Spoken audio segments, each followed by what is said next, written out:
হরে কৃষ্ণ, জয় মা মনসা, বিশ্বহরি পদ্মার জয় হোক। একটি মূল্যবান কথা নিয়ে তোমাদের কাছে হাজির হয়েছি। সামনে পূর্ণিমা আসছে ভালো কথা, কিন্তু এই পূর্ণিমার মধ্যে আগামী 7 তারিখে, এটা হচ্ছে আগস্ট মাস, 7 সেপ্টেম্বর রাত্রি 9:57 পূর্ণ চন্দ্রগ্রহণ লাগবে।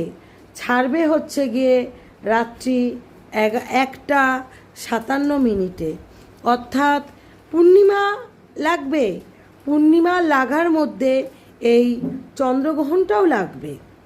এটা যে ঘন্টা পর্যন্ত থাকবে, যদি 9:57 যদি চন্দ্রগ্রহণটা লেগে থাকে, যদি 1:57 ছেড়ে যায়, তাহলে তোমরা হিসাব করে থাকো কতক্ষণ লেগে আছে।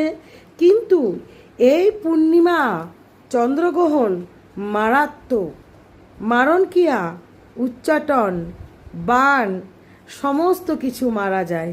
তোমরা যদি মনে করো তোমাদের শত্রুকে জব্দ করতে চাইবে, তাহলে পূর্ণিমার দিন 1000 কলকে ফুল জোগাড় করবে।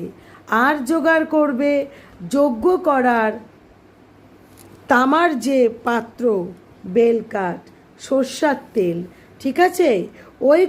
যখন ওই বেলকাঠ তুমি ঘি দিয়ে জ্বালাবে, কর্পূর দিয়ে জ্বালাবে, তখন ওই শত্রুর মুখ স্মরণ করে কলকে ফুল সর্ষের তেলে চুবিয়ে একটা করে আহুতি দেবে। এটা করবে 1000 বার। মন্ত্রটা পরের ভিডিওতে বলে দেব। লাইক, কমেন্ট, শেয়ার করবে। সবাই সাবধানে থাকবে, ভালো থাকবে।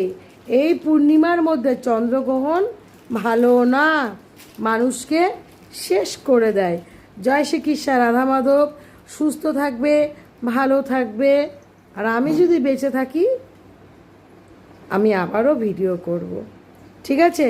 মন্ত্রটা আমি ওপরে লিখে দিচ্ছি, ভিডিওর ওপরে মন্ত্রটা নাহলে মিডিলে লিখে দিচ্ছি, ভালো করে খাতায় টুকে নেবে।